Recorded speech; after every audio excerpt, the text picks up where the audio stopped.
Donc là, on va faire une flexion de jambe toute simple. Mouvement de base, de base, de base. On va le faire complet le mouvement. Donc soit à pied largeur des hanches, soit pied largeur des épaules. On va joindre les mains en haut.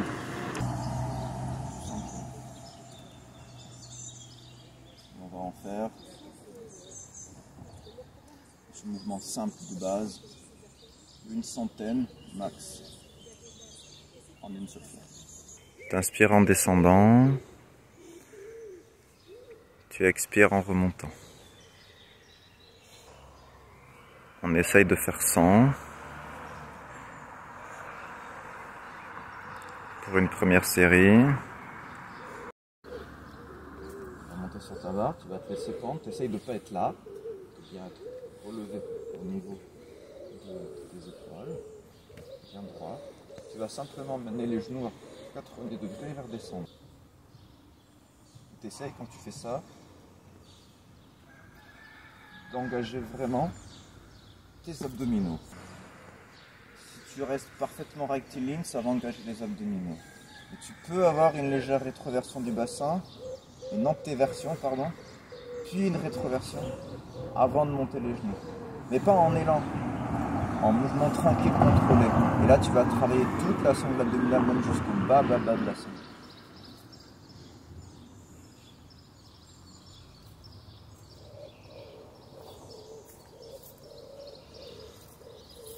Bon, là, je vais aller un peu plus que 90. Au début, on va jusqu'à 90. Plus tard, on ira plus haut. Là, tu t'écrases pas dans tes épaules. Tu fais un mouvement bien contrôlé. Tu montes les genoux au moins à 90 degrés, mais 90 ça suffit.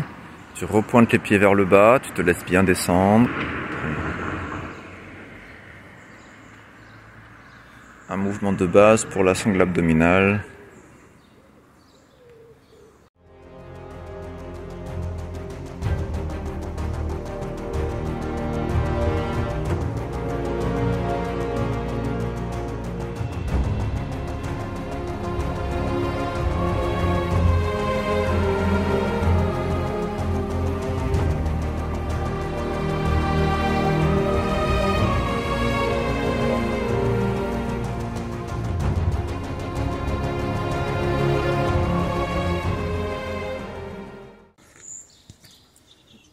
Descendre beaucoup plus profondément.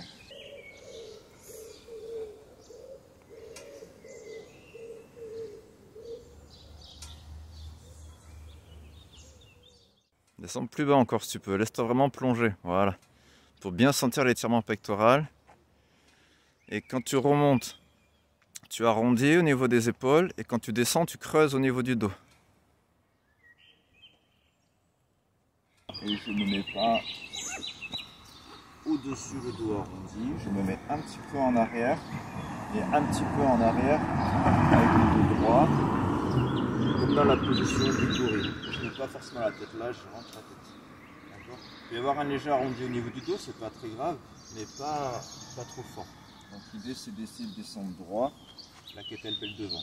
Je vais légèrement en arrière, je maintiens à 45. Une fois que je suis ici, je vais prendre une inspiration et sur l'expiration, je vais la faire passer entre mes jambes et je la repose. Ça, c'est la première étape.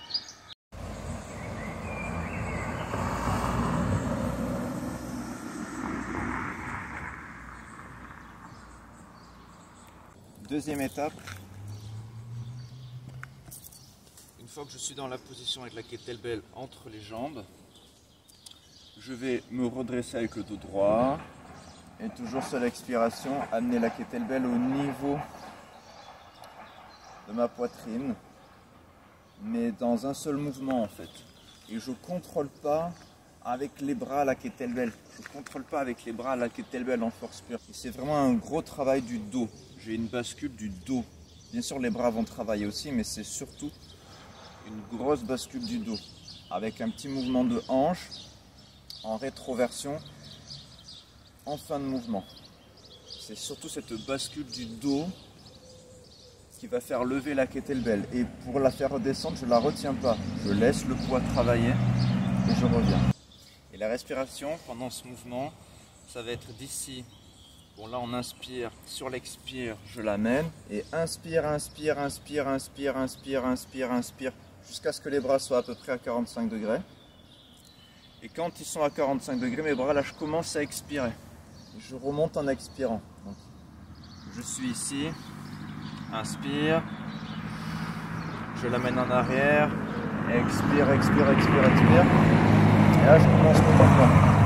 Inspire. Quand je suis à 45 degrés, je commence à expirer. Expire, expire, expire, expire à nouveau. Et ainsi de suite. Donc ça donne ça, le mouvement.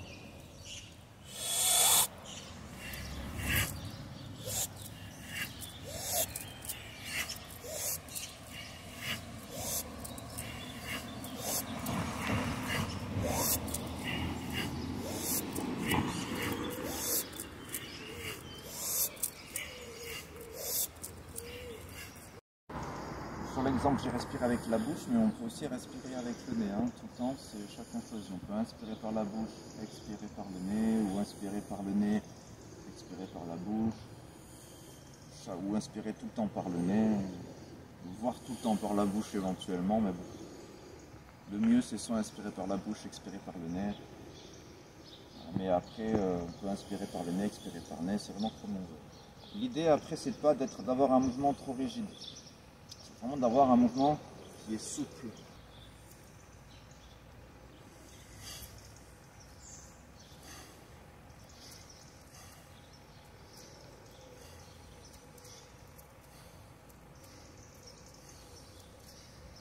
Quand je suis ici, à la phase haute, je peux avoir une phase un petit peu anti-gravité. Et dans cette phase anti-gravité, je peux avoir un léger relâchement de la kettlebell au niveau de la poignée. Le temps que ça me fait un léger repos, c'est très léger. Je suis pas en contraction max.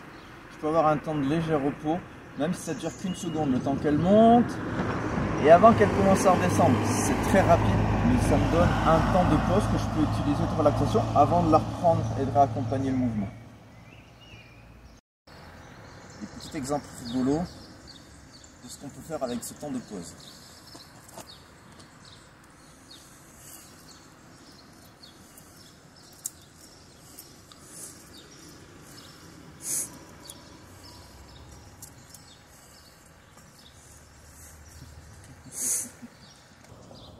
Voilà, je t'ai donné un modèle de respiration, mais tu peux le changer, cette respiration, au niveau des phases. L'idée, c'est quand même d'inspirer pendant la descente et d'expirer pendant la remontée. Et dans l'idéal, si tu peux, lorsque tu expires, tu essaies de bien rentrer le ventre et de bien contracter le périnée. Même si c'est très léger. Contraction du périnée, rentrée du ventre à l'expiration. Et relâcher l'abdomen et le périnée pendant l'inspiration.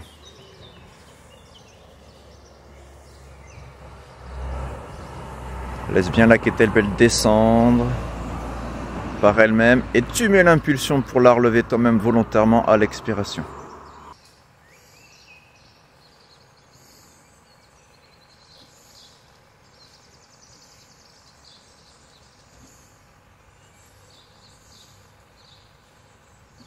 Ensuite, on va faire la même chose.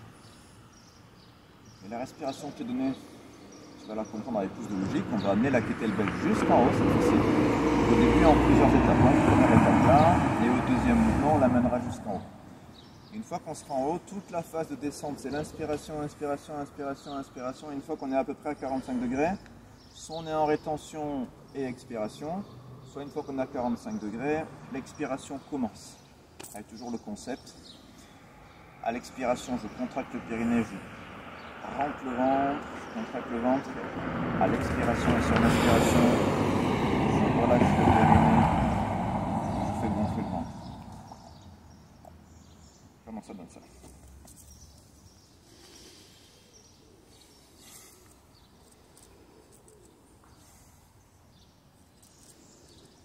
Avec le biceps qui est en face de l'oreille.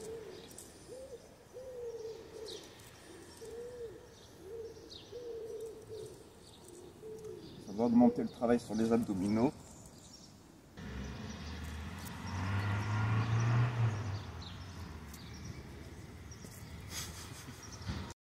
si jamais je perds le contrôle de la kettlebell pour X raisons. Je vais me décaler sur le côté et la laisser passer, la diriger sur le côté.